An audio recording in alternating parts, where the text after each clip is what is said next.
A short story. So when I was in high school for my junior year, one of the required courses for science was chemistry. Now I was in a pretty low math course. I did not have great math grades. In freshman year, I had to do summer school for math. So in reality, anyone looking at my grades, looking at my scores, would not have recommended me for a chemistry course. But yet, because it was required, I had to take it and I failed it. I had no idea what was going on, no idea what I was supposed to be doing because so much of it is math and it's an analytical way of thinking, which I couldn't do then. So I had to take summer school for chemistry in between junior and senior year.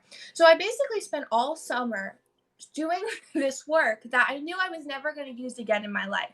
But I had to do it because it was required. And this is a really big issue that people don't talk about.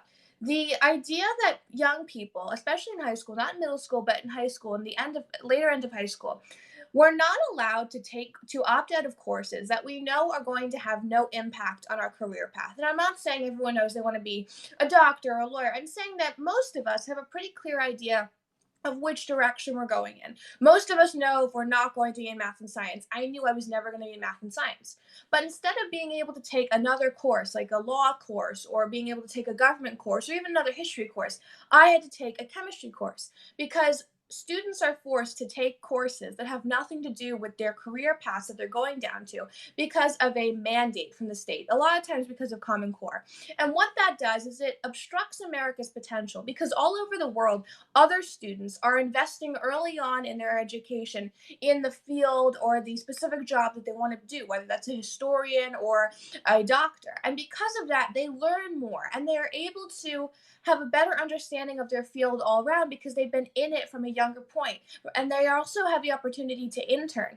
But here in America, we have such a focus on making sure that every student does the same thing that even though I obviously have no math or science skills that would have mandated that I be in chemistry, I had to be in it because that was the mandate. That was the general requirement. And because of this general requirement, even though I had A's in history and in English, it didn't matter. It hurt my GPA. So these courses that are thought of by the adults to be so important actually end up hurting people like me who had a pretty good GPA beforehand because of honors and AP English and history courses. It hurt me because of this extra course that I've never used again.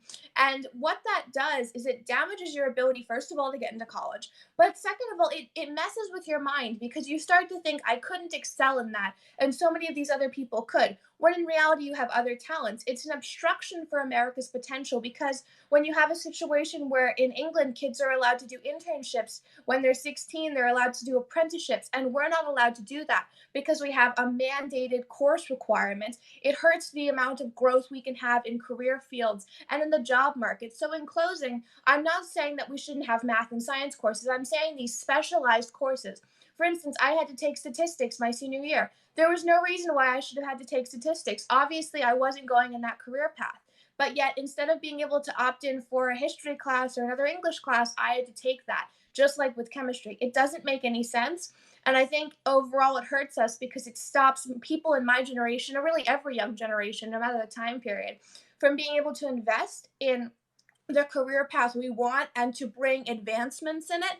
Just think about how many young people, even in the math and science field, would so much rather be going out and learning about whatever they want to learn about, whether that is chemistry or not, instead of spending another hour in a history class. We need to start to prioritize the career paths of these kids instead of saying one size fits all, because in my case, one size fits all actually took away my summer and hurt my GPA, and I've never used chemistry again, and I won't. So I hope you all understand. I'm not saying no to math and science. I'm saying we need to change the system where kids have to do certain courses just because, instead of actually allowing them to take the basic courses and tack on things that are going to help them excel in their career. Thank you, everyone. Please like and share this, and I hope you have a good night.